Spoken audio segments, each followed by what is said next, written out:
Rahubat Zamal Saken from Trinidad and Tobago. For those of us who are 7 and 8 ether beings, do we have souls? 2, can we be chosen to be among the 144,000? 3, can we rise? Yes, you can. Yes to every question that you asked. But the thing is, just because you see this, the ether things, we have to clarify when you're talking about ether, there is ether in terms of hair or hair texture, and there is the race aspect in terms of genetics. So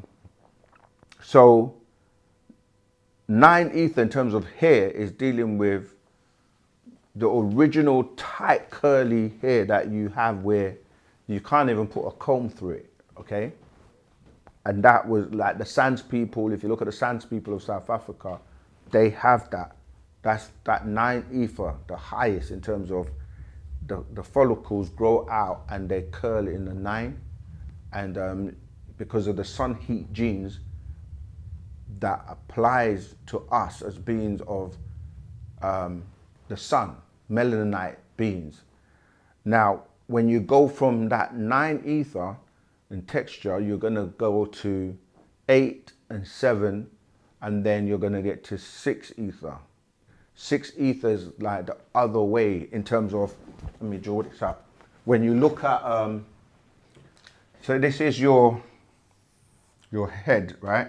When the hair comes out from the follicles, it kind of curls like this. That's why we say 9, yeah? And it grows upwards towards the sun.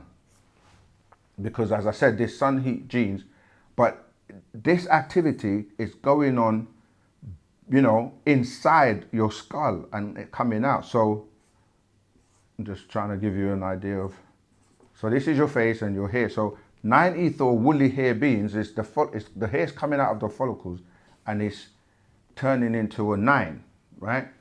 When you look at 6 ether, so if you look at a 9, that's a 9. And then when you look at 6, the same thing will apply. So that's someone's head, right? Let's say. And the hair comes out from the follicles, but it comes and curls like this. So it's like it's coming out, but it's going downwards like this. You see the 6? So it's coming out like this, and then it comes down instead.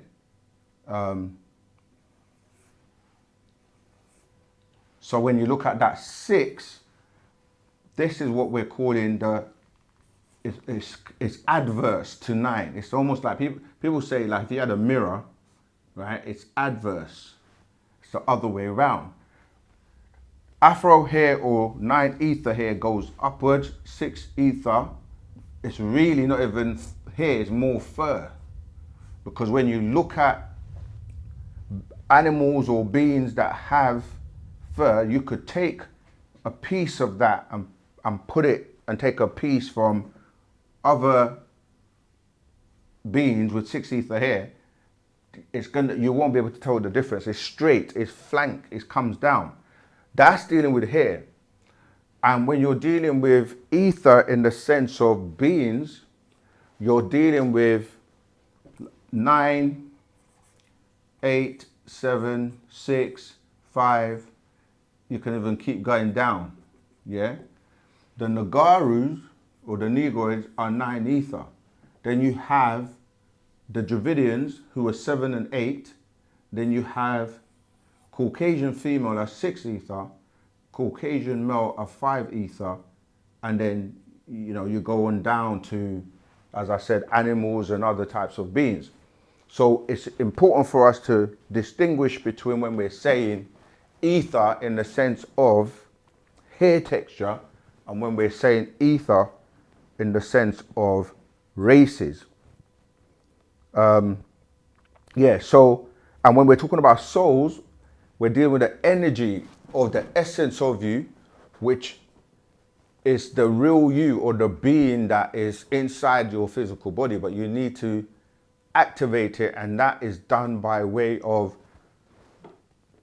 like we keep saying, like you got different chakras in your body, your energy seats, or where you're dealing with different vibrations, and you have to activate that solar plexus, yeah, and then you start to build what people call the Kundalini awakening.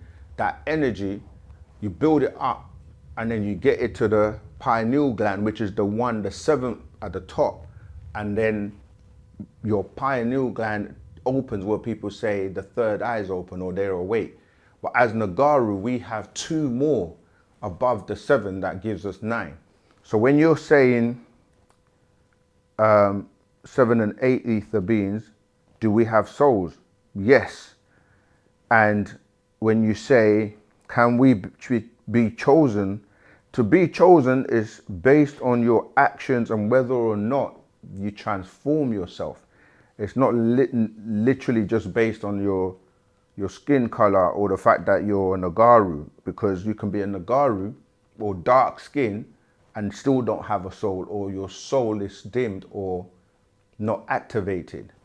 So it's more about the awakening and the activation of your true being, and it all ties in with your heart seat as well, because it's about love as well. It's about your intentions. It's about what you actually do, because there are many people that say they're woke and they read a million books, but they don't apply that divine love or a shook, you see. So yeah, and in terms of being chosen to be a part of the 144,000, that's down to the being that is the one, Parnababyanun, that is the one choosing, putting those names in that book of life.